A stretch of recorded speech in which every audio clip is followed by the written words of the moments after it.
In this video, I'm going to talk about protocols, what they are, and how you can implement them into your own game.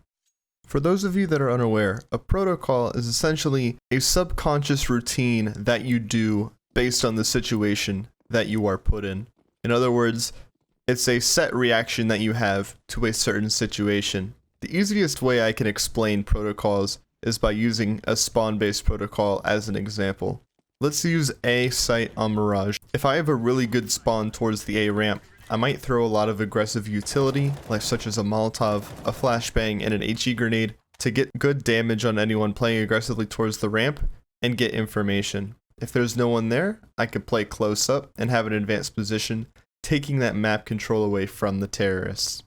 If I don't have a great spawn, I could throw a different set of utility, smoke off the ramp, and then support my teammates in the middle by throwing a flash. Right off the bat, you can notice that just by using your spawn to decide what actions you're going to take, you're developing a different set of routines for different situations. There's a few reasons why you want to establish these protocols, and to be honest, you're probably already running these protocols without thinking about them, but I want to give you a way that you can sort of better understand these protocols, how to establish them, and also how to improve upon them.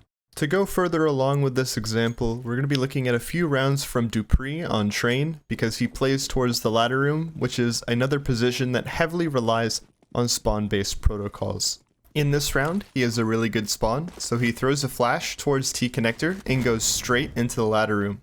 This allows him to take early map control for his team, and later on it also allows him to isolate duels and get a really easy kill towards T connector.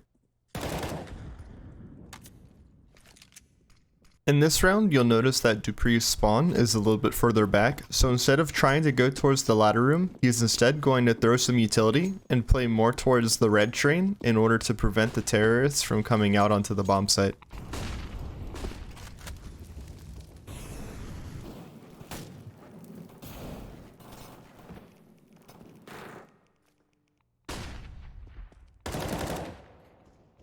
And in this round, Dupree actually has his closest spawn to the ladder room that he's had this entire game, but instead he actually decides to play towards the red train and E-box area instead of going into the ladder room. This is so that he can stay unpredictable, which is another really important aspect of utilizing protocols. It's also important to realize that protocols are not just limited to early round routines that you are running based on your spawn. A protocol can also just be a small set play that you run with a teammate in order to accomplish a minor goal. An example of this would be throwing a flash for your teammate to take some sort of map control and also potentially getting a kill. This is another way you can think about using protocols to take advantage of your current situation.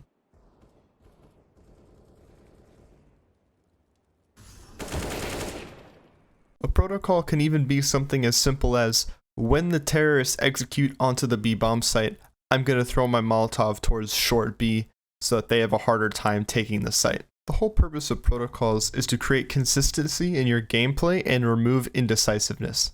If you and your teammate establish who's throwing their grenades first, who's watching what, and who's playing what positions, you remove all of these inconsistencies that you might find when playing unorganized Counter-Strike, such as in a pug or matchmaking. When you establish good protocols, you essentially force the other team to make perfect decisions in order to catch you on a bad timing. By understanding when and how to react to certain situations, it's really difficult for the opponent to read you, and also really difficult for them to counter you. If you're running a setup that involves stacking an extra player towards a bomb site that only has 2 players, you want to throw a certain piece of utility that creates pressure on the side of the map that isn't being stacked. But at the same time, you want to throw that same utility even when you're not stacking the bomb site, so that the terrorists aren't really sure whether or not you're actually running that setup. Whether you're playing by yourself in a pug, or if you're establishing how to play with your teammates, you should try to develop as many protocols as possible and keep them as simple as possible. By planning out most of your moves beforehand, it puts less pressure on your decision making and allows you to focus on communicating with your teammates and getting frags. Counter-Strike is a game that can be won or lost within milliseconds. It's important that you remove as much of the indecisiveness as you can and focus on getting those kills, being a good teammate, communicating properly, using your utility, and things like that. To give you a better idea of how you can apply this on your own, try to establish 3 to 4 early round routines that you can do for every spot that you play, and try to make sure that they're varied as much as possible so that you can give the enemy a different look every single time and prevent yourself from being countered.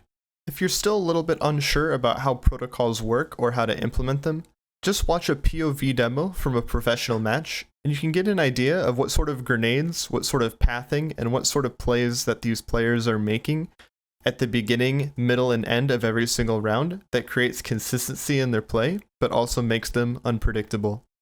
If you enjoyed this video, please be sure to like and subscribe, as well as join my Discord, and I hope you all have a wonderful day.